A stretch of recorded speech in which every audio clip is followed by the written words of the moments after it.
The United Kingdom's King Charles III won plenty of hearts during his 3-day visit to Germany, his first foreign trip since ascending to the throne following the death of his mother, Elizabeth II, last September.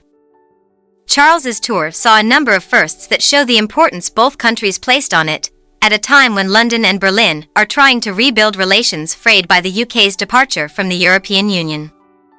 German President Frank-Walter Steinmeier took the unprecedented step of welcoming Charles and his queen consort Camilla at the Brandenburg Gate with military honors on Wednesday.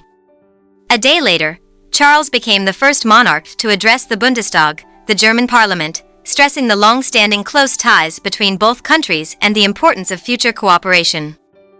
Observers in both Germany and the UK said the trip sent a strong signal about the enduring strength of British-German relations.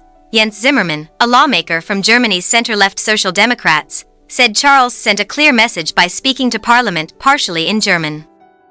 The speech in the Bundestag was very well received, Zimmermann told the Associated Press, AP. It was much more political than you might have expected. It was very connecting. I think that was very good.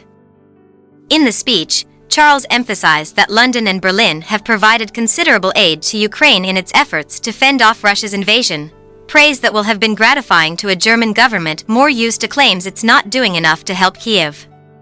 Zimmermann said Charles thanking Germans for taking in so many Ukrainians seeking shelter from the war might also be seen as a roundabout criticism of the British government's recent anti-refugee policies.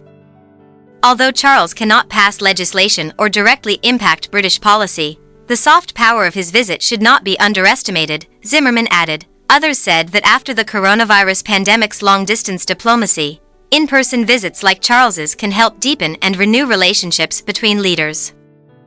I think as the coronavirus has faded, we've been reminded of the value of face-to-face meetings, said Bronwyn Maddox, Chief Executive Office of the think tank Chatham House, and it just does add something to relationships, particularly between heads of state, who are very insulated, she added.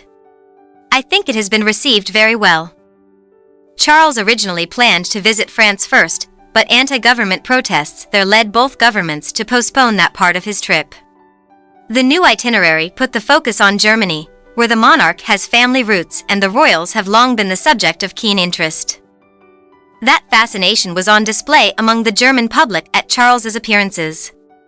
Despite the wet and cold spring weather, well-wishers waited patiently to greet Charles and Camilla at their stops in Berlin and Hamburg, a city that sees itself as having a particularly close connection to Britain due to its long seafaring and trading ties. Charles and Camilla also laid a wreath at the remains of St. Nikolai Church to commemorate the more than 30,000 people, mostly German civilians, who were killed in Operation Gemara, the Allied bombing of Hamburg in July 1943. A boat trip and a farewell reception involving musical performances, including by a Beatles cover band and a sea shanty group, rounded off the King's visit on Friday. Michael Kruse, a lawmaker with the pro-business Free Democrats who, like Zimmermann, is a member of the German-British parliamentary group, said the two countries continue to have many common economic interests despite the UK's divorce from the EU. The channel has widened due to Brexit, he said. That's why the visit by Britain's head of state was all the more important.